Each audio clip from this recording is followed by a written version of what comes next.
जाकर के निराश, अशांत और बेचैन हो जाती हैं मन की गतिविधियां।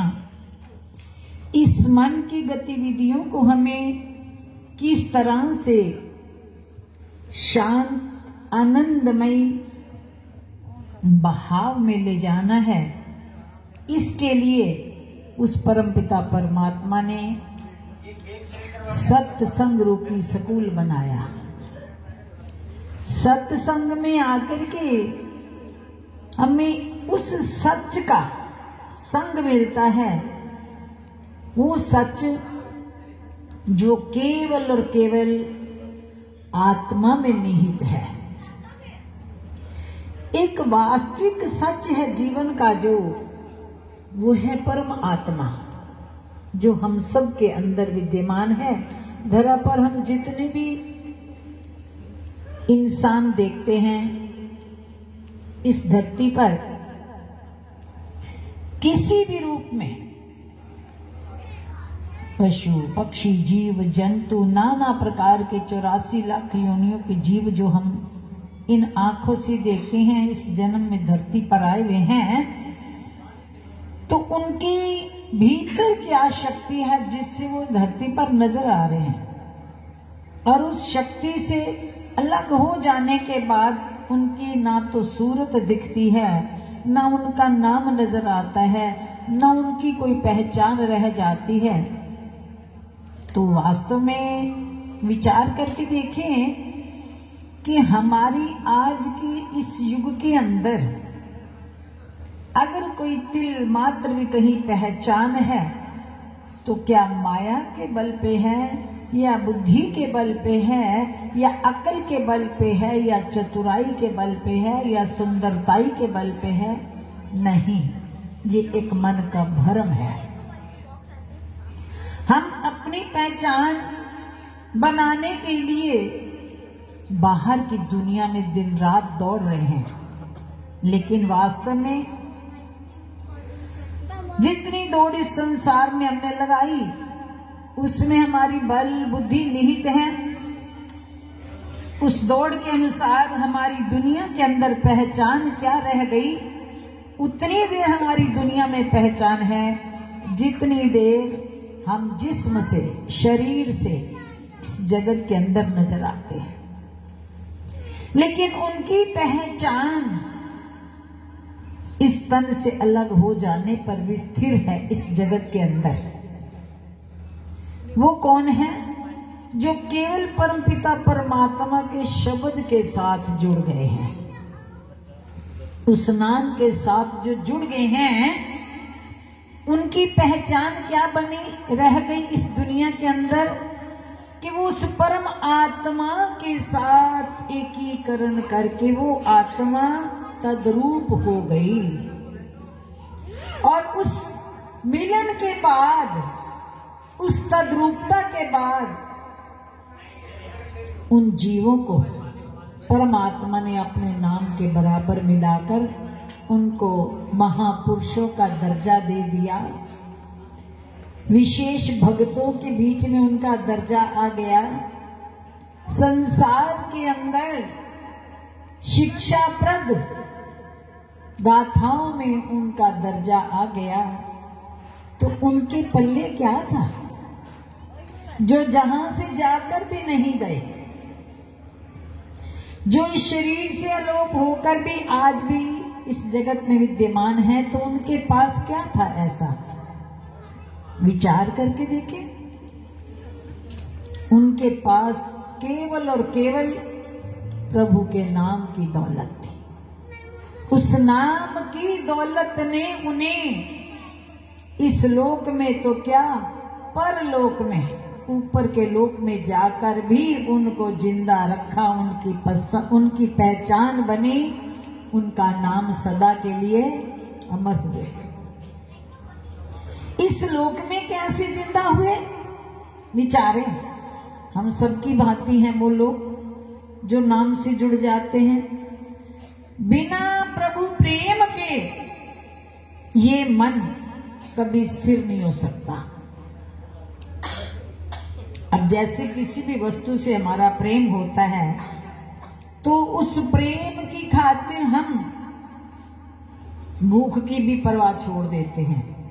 जैसे हमें व्यापार से प्रेम है, माया कमाने से प्रेम है, तो हमें आजकल बच्चों की नौकरियां रात की हो गई हैं। ऑनलाइन जितना काम है रात का है। वैसे में भगवान की बंदगी के लिए रात के 1 घंटे के लिए कोई कह दे तो जाग सकते हैं? नहीं। और जब आ गई माया की लगन तो रातों का ही काम चल रहा है। रात्रि भर हमारी नींद भाग गई। तो कैसे भागी? उस लगन की खातिर के मुझे यहां से इनकम आनी है, यहां से मेरी रोजी रोटी का सोर्स है।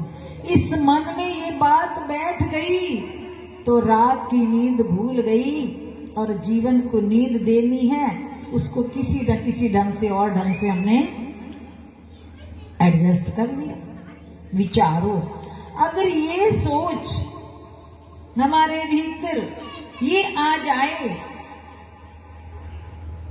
हमारे भीतर एक ये सोच आ जाए कि बिना प्रभु नाम सिमरन के, बिना नाम की कमाई के मेरे मन की गति कभी शांत रह ही नहीं सकती।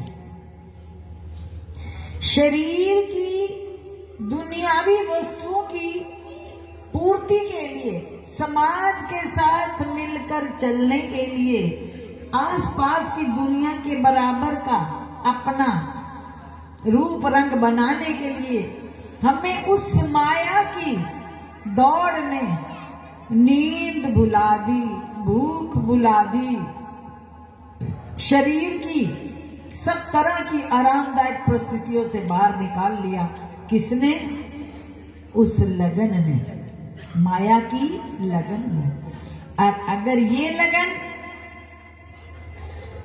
उसके मिलन की हो जाए, उसके सिमरन के लिए मुझे समय रात को देना ही देना है, तो अगर लगन होगी नींद नहीं सता सकती। अगर भूख हो तो प्रेमियों जब देखते हैं कि भूख नहीं है ना, तो क्या स्वादिष्ट भोजन हमारे आगे पड़ा हो हमें अच्छा, क्योंकि भूख नहीं है। और जब भूख होती है तो साधारण सा दाल और फुल्का भी है, बड़ा स्वाद आ गया, बड़ा आनंद आया, भोजन बड़ा स्वाद था। क्यों? भूख लगी थी। जब तक हमारी आत्मा को अपने जीवन के सच्चे सुख की प्राप्ति की भूख नहीं लगती, हमारे मन को अपने आप के प्रति आनंद, भीतर का आनंद हासिल करने की भूख नहीं लगती, तब तक हम भजन पर, सिमरन पर बैठते हैं पर मन नहीं लगता। कहते हैं ना, भजन पे तो बैठते हैं, आनंद नहीं आता, मन नहीं लगता, मन बड़ा भागता है। मन कैसे नहीं भागेगा? मन को भूख ही नहीं है। जिस दिन मन को भूख लग गई प्रभु मिलन की, आजमा के देखो। अब जब कभी कोई परिस्थितियां घर की ऐसी आ जाती हैं, हम कोई नियम ले लेते हैं भजन बंदगी का, तब नींद कैसे भूल जाती है। कोई चलिया ले लिया पैदल जाने का, कोई ऐसा व्रत करने का, कोई ऐसा नियम करने का, कोई समस्याओं को देखते हुए, तब कैसे?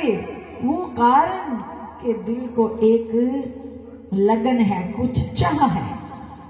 लेकिन वास्तव में हम दोष क्या देते हैं? महाराज नाम दान तो हमने ले लिया है पर मन नहीं लगता। है कोई ऐसा प्रेमी जिसका ये सवाल नहीं होता? क्या कहते हैं? मन नहीं लगता। भजन तो मिल गया, बैठते हैं पर आनंद नहीं आता, मन नहीं लगता। मन तो उस दिन लग जाएगा जिस मन को अपने आप को समझ आ जाएगी कि मेरा सच्चा साथी कौन है। जब तक अपने आप की पहचान नहीं होती, अब पहचान कब आती है अपने आप की? जवानी में तो कभी आ ही नहीं सकती। जब बुढ़ापा आता है, दाएं बाएं आगे पीछे बहन भाई क्या देखते हैं? कि बेटे बहुओं के साथ, बेटियां दामाद के साथ, और बुढ़ापे में हम अकेले चारपाई के साथ। उस वक्त पहचान होती है अपने जीवन के सच की कि मेरे जीवन का सच क्या था। इस वक्त तो सिवाय परमात्मा के मेरा कोई आसरा ही नहीं है। तब कहते हैं मन लगना चाहिए, हाय परमात्मा मेरा मन जोड़ दे चरणों में। तब क्यों नहीं जुड़ता? समय निकल गया। इस मन को जिस किल्ली से बांधना था